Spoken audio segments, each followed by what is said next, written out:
Hey everyone, Casey here from ClientTrick.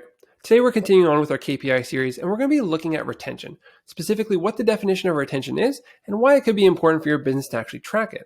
So retention is the amount of customers or clients you're able to retain year after year, month after month, depending on what kind of timeline you're looking at.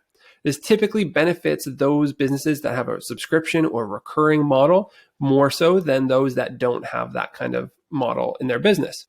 So what tracking retention rate does is it allows you to get a better idea of how much money your customers are spending on your business. Now, I know we've previously talked about the lifetime value, but the more you're able to retain them year after year, month after month, the higher their lifetime value is actually going, and that actually increases the amount of revenue they're spending on your business.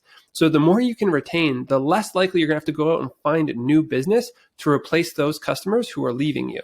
So you actually increase your lifetime value by retaining them year after year and not having to go out and actually replace them, but you're actually able to grow your business because you're adding on to it, you're not just replacing. Another thing that retention does is allows you to track the happiness of your customers.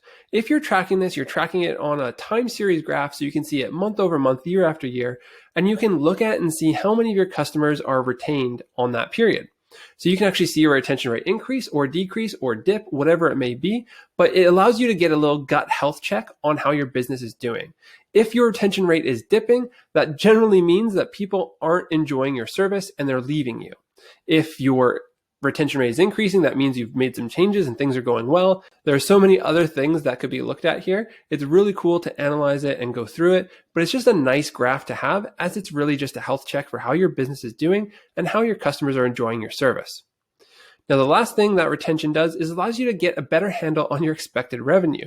Now, this is a metric we haven't talked about yet, and we'll actually be going into it in the next video here. But just briefly, it allows you to get a better idea because you know that you're able to retain 90% of the customers year after year. So you know how many are generally going to drop off, you know how many you're going to retain. So you can apply just a simple mathematical equation to determine how much money you will be getting at the end of that year. So it helps you predict in that sense, but we'll be going through this in more detail in the next video. So stay tuned and I hope to see you there. Bye for now.